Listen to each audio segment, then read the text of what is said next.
Historical context. Metropolis has been the target of numerous mass demonstrations that have resulted in severe violence, even riots. The City Council passed the ordinance detailed below to keep the peace and to prevent further instances of mass violence between protesters and police, and between protesters and onlookers who disagree with the demonstrators' point of view. Freedom of speech is a central issue. Does the ordinance place too many restrictions on free speech, or does it strike an acceptable balance between the rights of protesters to exercise free speech and citizens of Metropolis to be protected from violence and mass disruption?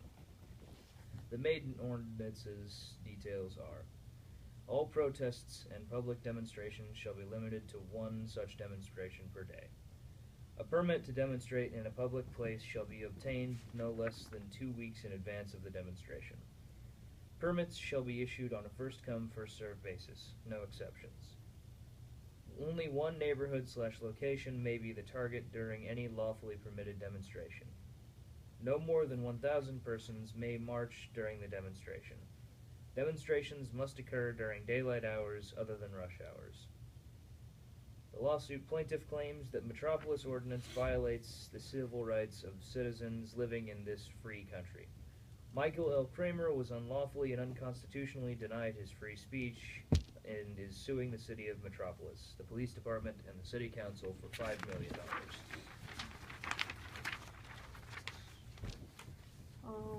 The plaintiff is Michael L. Kramer, Brandon Broomfield, Anthony Milpitas for the defense, along with Violet Jones and James Kilpatrick. The police report states, on July 5th, Michael L. Kramer led a march of approximately 10,000 demonstrators who were specifically protesting the Metropolis Ordinance passed on March 31st of this year that places some limitations on public demonstrations in the streets of Metropolis. Mr. Kramer never attempted to secure a permit for his march. Another legal sanctioned march of approximately 700 people took place on the very same day. Mr. Kramer led his march into several neighborhoods and locations in direct violation of the Metropolis Ordinance. The march began at 5 p.m. during rush hour and lasted 2 hours past sundown. When Mr. Kramer was confronted by me regarding his violations of the city ordinance, he sought to justify his violations on the freedom of speech grounds. I repeatedly asked him to cease his demonstration and to encourage his followers to disperse. He refused.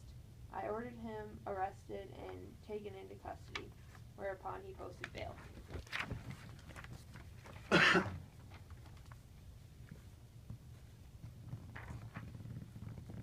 This is Violet Jones' testimony.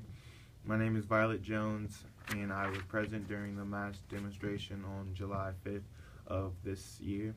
I was not personally participating in the demonstration.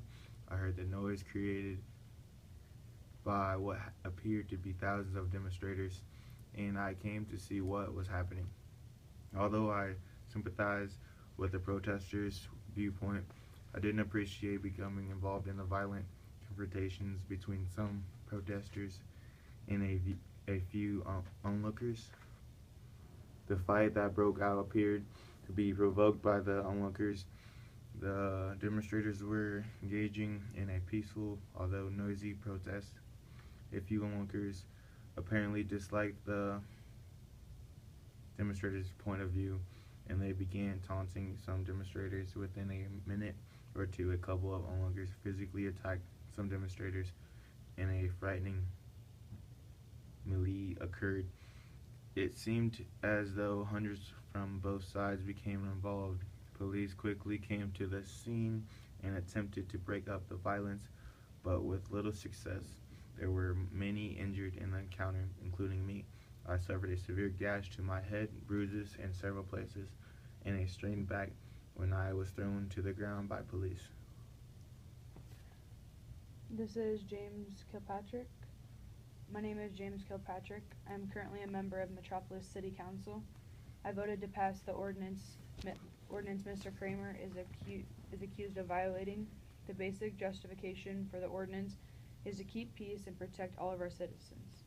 When a march takes place without the adequate notice to the city and police, it becomes overly large, and when it intrudes on the peace and tranquility of neighbors uninterested to obstruve and noisy demonstrations in our city, the ability of authorities to enforce the law is jeopardized.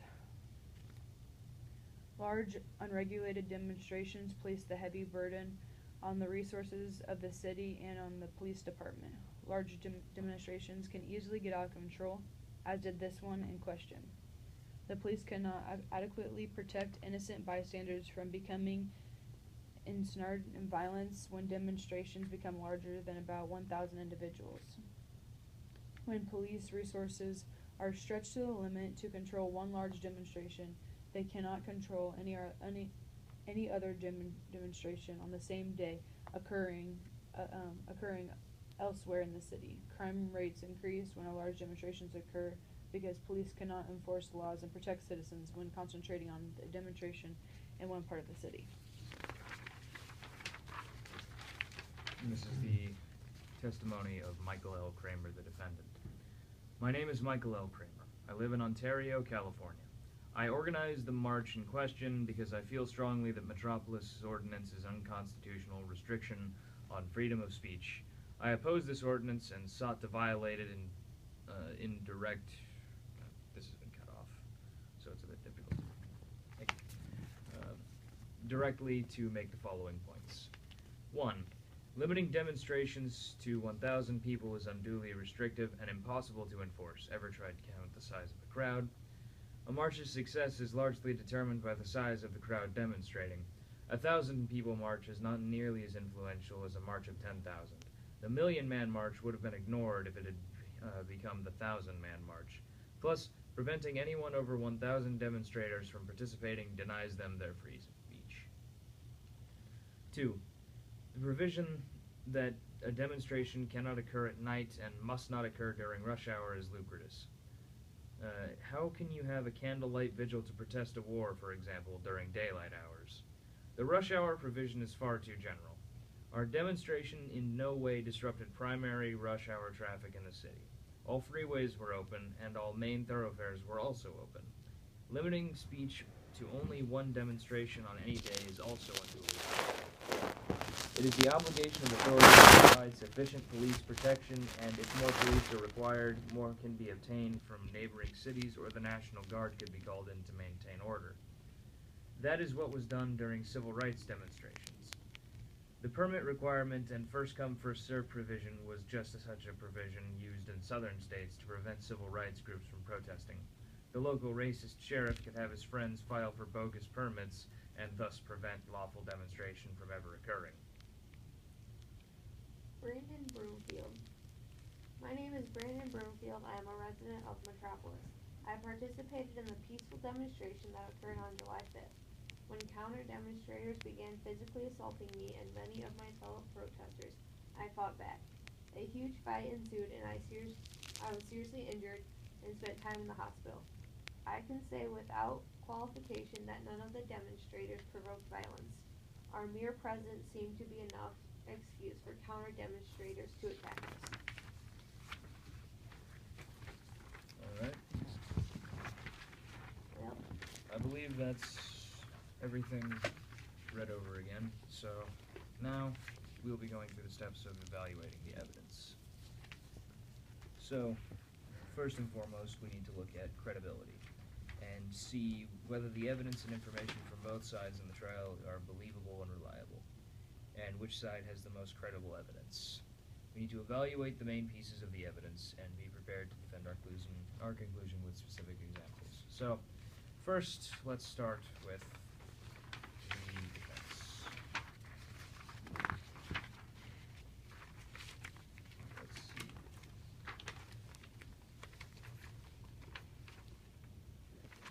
Their evidence mainly comes through the testimony, just like the defendant's comes through.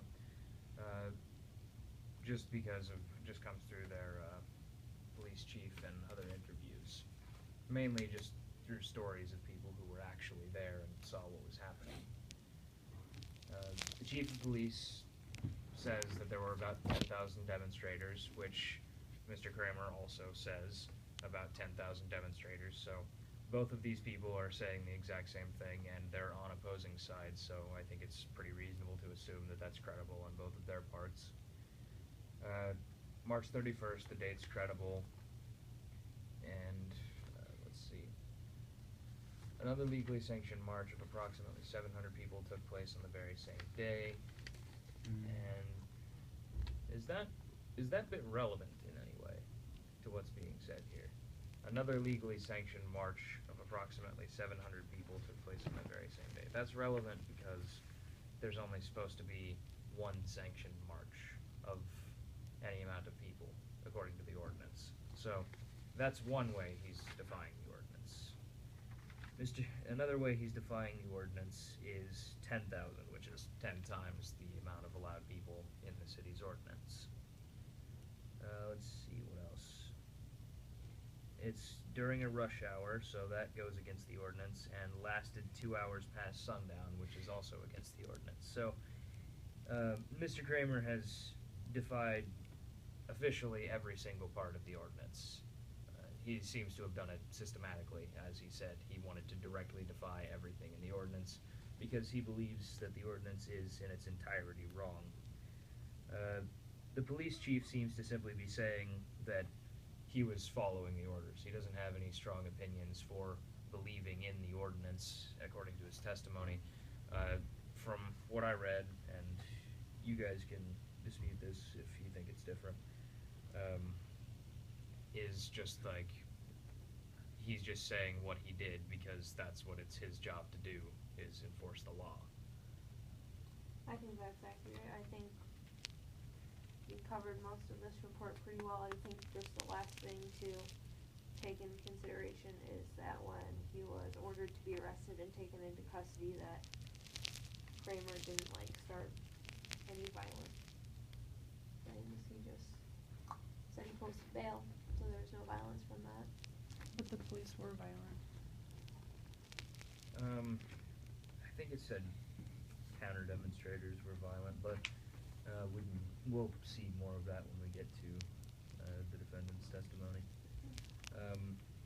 And then we have Violet Jones, who was a victim of some of the violence that was happening, who was just an innocent bystander. Did you guys catch anything from that one? Violets? Yeah.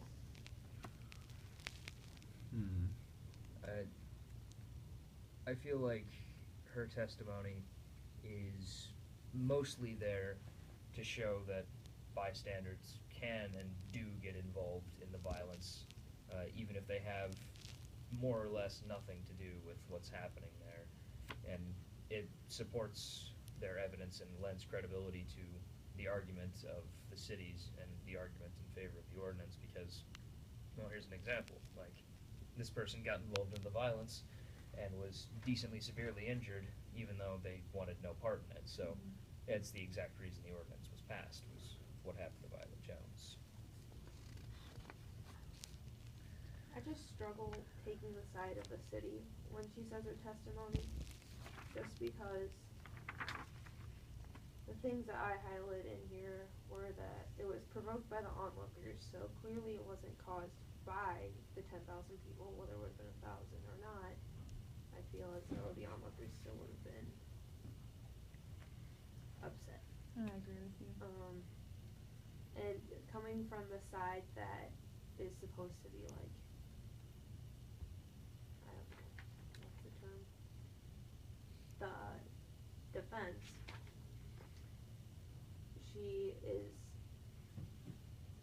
She doesn't seem to be blaming the protesters at all. She says that it was peaceful. She says that it was provoked by the onlookers, and that the police came quickly. I feel like she's very straightforward and matter of fact in her injuries, and she doesn't feel that the protesters are to blame. Yeah, I agree with you, but at the same time, it's the ordinance that was passed is not an anti-protester bill, it's an anti-violence bill. It's there as an established measure to help prevent any violence that could surround protests, whether that be the protesters themselves inciting violence or people inciting violence against protesters. Because according to what it says in the ordinance and their reasoning for having the ordinance, they have it set at 1,000 people because that's exactly around the number of how many people the police can protect and protect people from to an adequate degree. So, I think in a way it does both what you say when it doesn't support their argument, and it also kind of supports their argument depending on how you look at it. So, I'd say it's could be considered credible, but it's a little bit flimsy. So you guys believe her whole testimony was credible?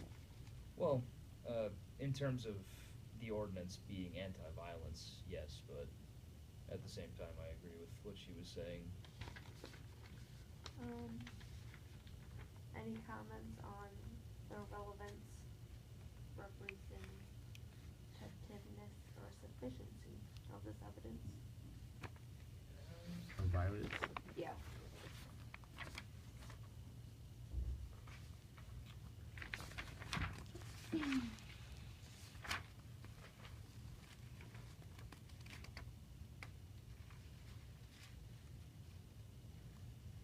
I think all the evidence is decently current that we've read so far because it's all pertaining to the same exact event.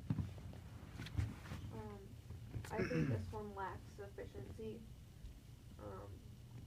I think some of the words described could have been more descriptive to help understanding, like taunting is pretty broad term. Mm-hmm. What did they actually do? Yeah. Again, it goes from a couple of onlookers started this fight, and then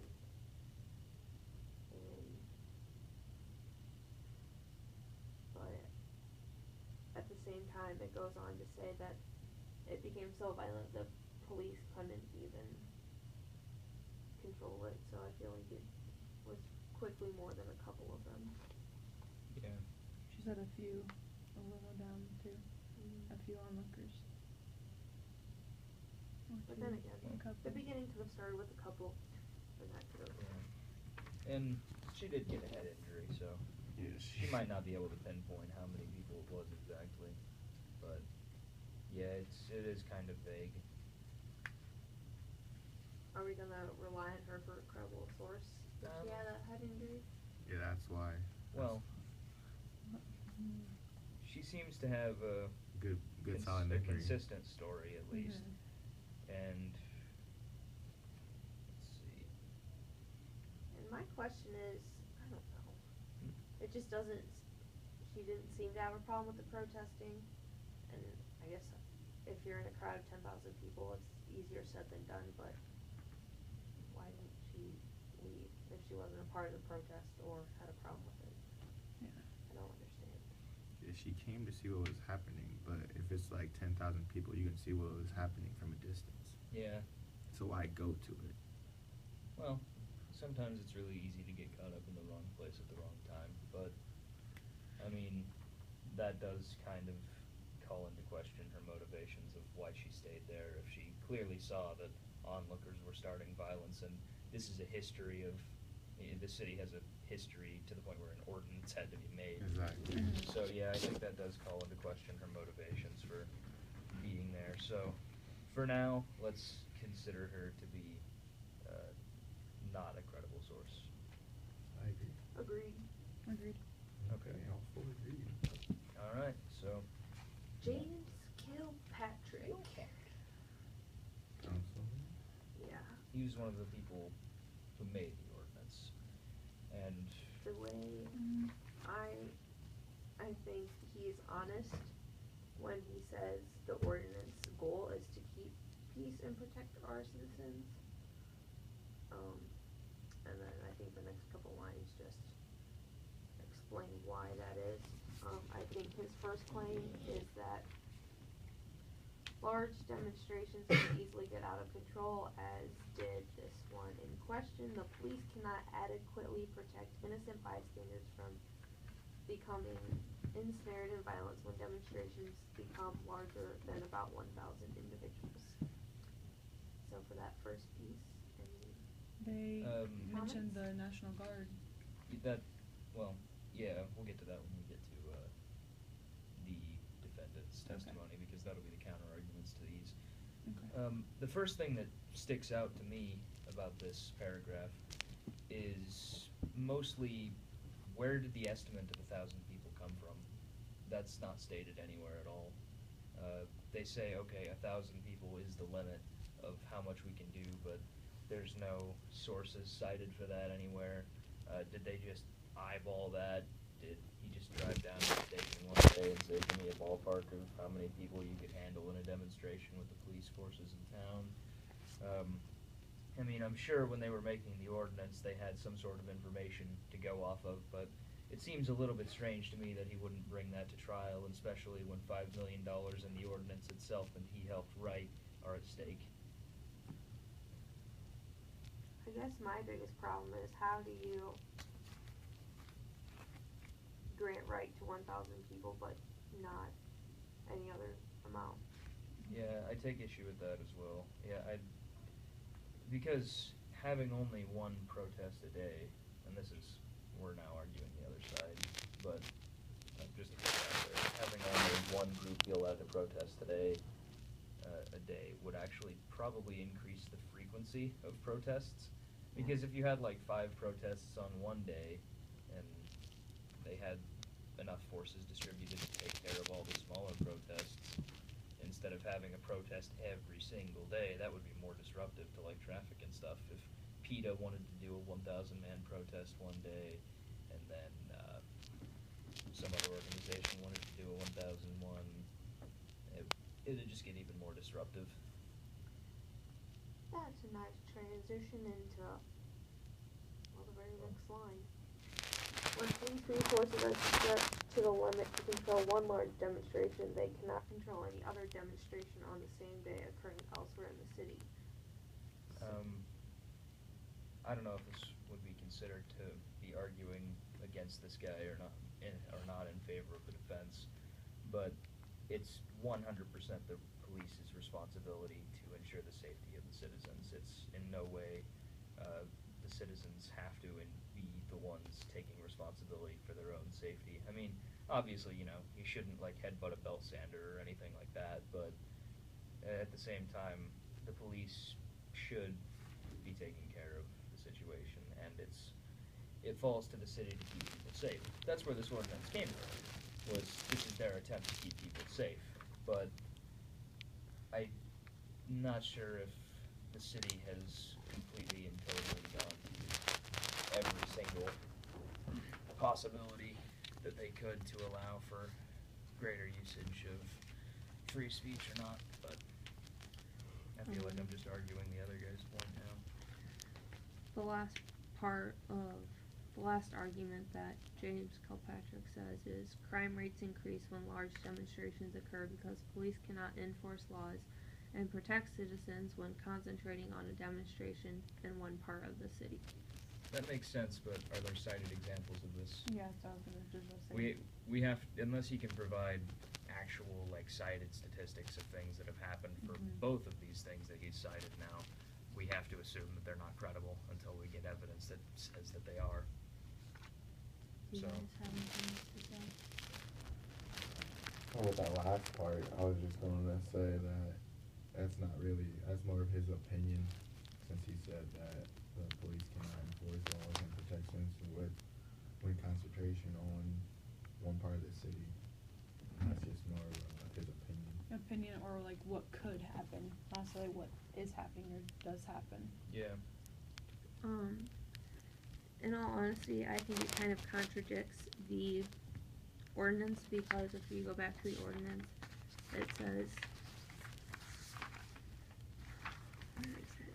Only one neighborhood or location may be targeted during any lawfully permitted demonstration, but then he argues that when a demonstration is only in one part of the city, that's what causes a problem, Yeah. because they have to be in that one part.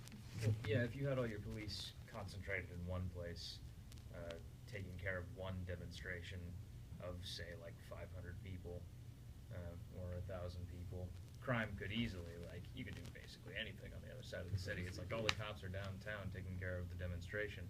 But if there was like 3 demonstrations of 300 people in 3 different places of the city, that means the cops are more spread out and they could diverge forces to go take care of any other problem somewhere in the city more effectively. So Exactly. I think you're right. He's definitely kind of contradicting himself with that. So I think we have to assume that Kilpatrick's evidence is also not that credible, simply because he didn't provide statistics for the assumptions that he was making, and he also contradicted himself. Anything else going along with relevance, sufficiency, credibility? I think we've already agreed that everything's pretty current, but representativeness? Ready to move on? I'm ready to move on. Alright. Okay, so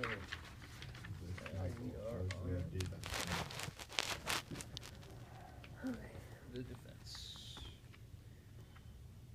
Well, his arguments are that limiting demonstrations to 1,000 people is unduly restrictive and impossible to enforce because you can't really, count the size of a crowd. If there's 1,002 people there, they're breaking the law and they should be broken up according to this ordinance. But who's going to stand out there and say, okay, everybody stand in rows and we're going to count you to make sure there's only 1,000 of you? And like you you were can't enforce. saying, Yeah, you can't enforce like that. how do you only let 1,000, participate in a sense? Yeah, and like he says, 1,000 people march is not nearly as influential as a march of 10,000.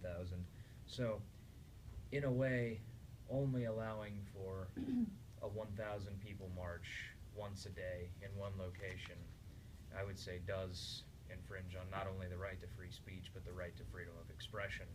Just because if you're limited to 1,000 people, and there's well over 1,000 people who care about the issue, you cannot accurately represent the depth of anger and dismay at a particular issue to the general public. So I would say that, yeah, that's definitely a way that I would agree with him on that, that's kind of infringing on their right of expression, or at least mutating their ability to express themselves accurately. I think he does a good job making himself credible, like we talked about in the other ones. Like, we wanted like citations or stats, and here he clearly references the Million Man March. So he clearly has an idea of like what he's talking about and has evidence of the importance of numbers in a demonstration.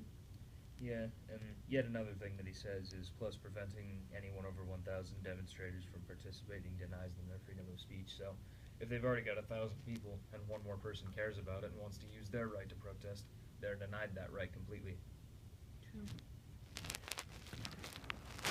So I would say that point 1, definitely credible and relevant. I agree completely. Yeah. Point 2, cannot occur at night and must not occur during rush hour is ludicrous. Should we take it one at a time then? So let's do the one about night.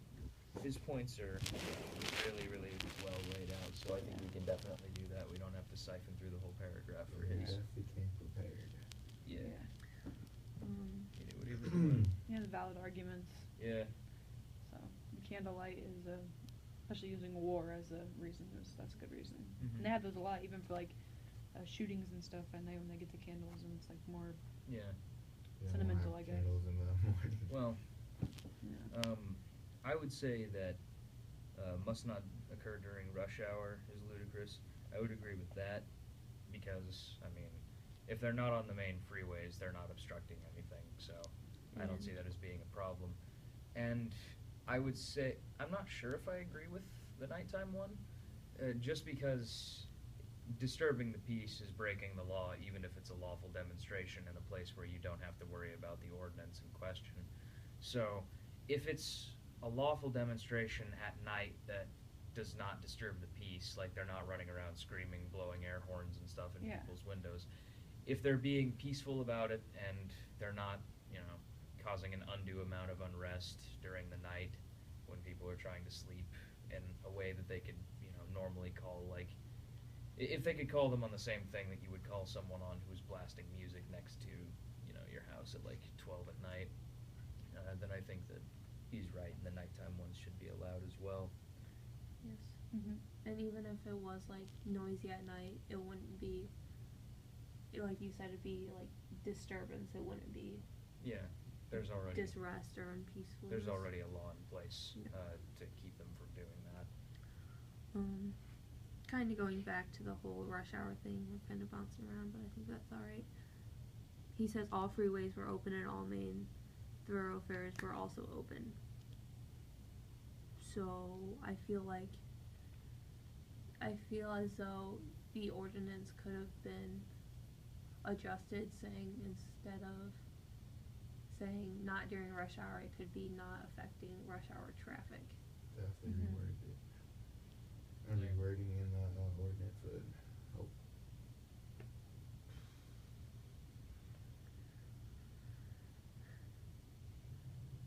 Any other comments on those two?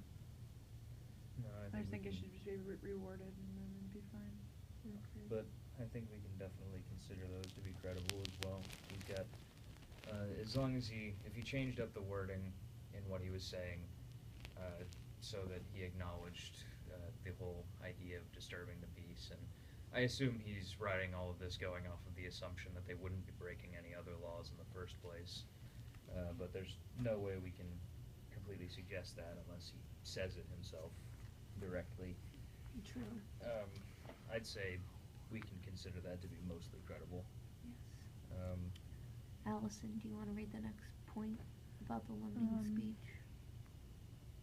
The limiting speech. Use No, it's good. right there. Limiting speech to only one demonstration on a day is also unduly restrictive.